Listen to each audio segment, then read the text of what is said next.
Nimejaribu kufuatilia mikutano ya vyama tofauti. Nimewasikiliza CCM licha kwamba na mimi ni mgombea, nimewasikiliza na vyama vingine, lakini inaelekea sasa hivi kuna vyama vya ukombozi. Kwa sababu kuna wengine wanakuambia tunaingia kwenye uchaguzi ni ukombozi wa Zanzibar. Sijui Zanzibar inataka kukombolewa kutoka kwa nani kwenda kwa nani. Hiyo ni kauli ya baadhi ya vyama, lakini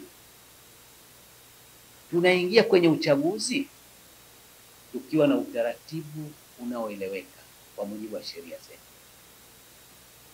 Una tume ya uchaguzi, una ofisi ya msajili wa vyama. Hakuna anayeweza kuingia kwenye uchaguzi bila kupitia kwenye chama. Kwa hivyo vyama vimekuwa ni roho ya uchaguzi. Kwa mujibu wa katiba yetu, kama ingekuwa hakuna vyama, labda ingetafuta njia nyingine, lakini kungekuwa hakuna uchaguzi. Kwa hiyo ninachoambia ndugu waandishi kwamba imefika pahala mwivuli wa vyama unatumika vibaya kwa baadhi ya wagombea.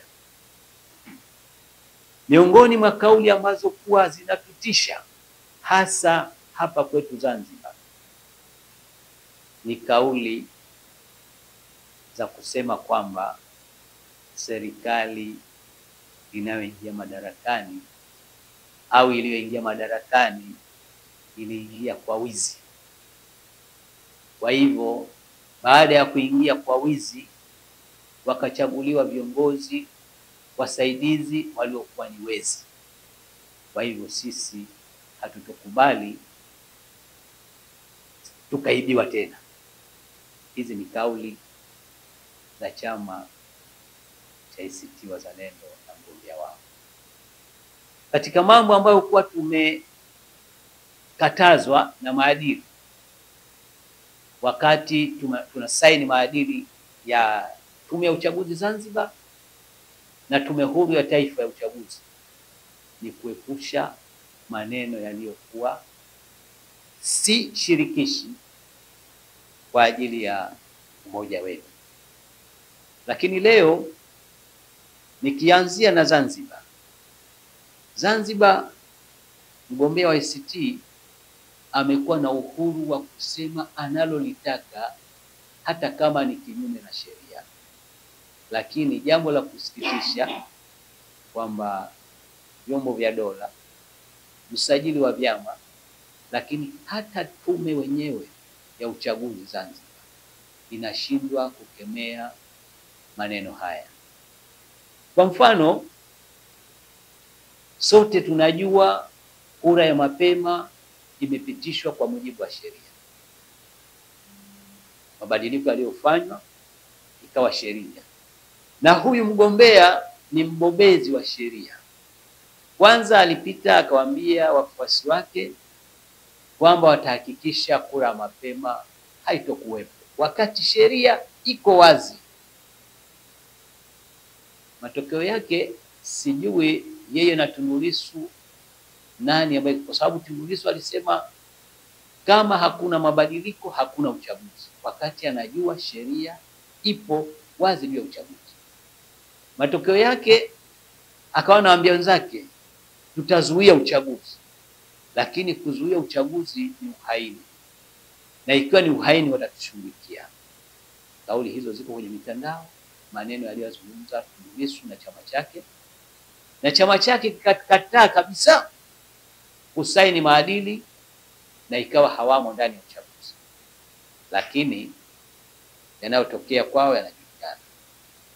Lakini hapa huyu anasema hakutokuwa na kura ya mapema, wakati ni sheria ipo, na atahakikisha kwamba siku anayokwenda kupiga kura ya mapema na wao watakwenda, na kuanzia siku hiyo hawataondoka hapa. Yeye na Tundu Lissu naye huyu kwa kesi haini. Kama ikiwa chama kinavunja sheria kama hiyo, msajili wa vyama uko wapi?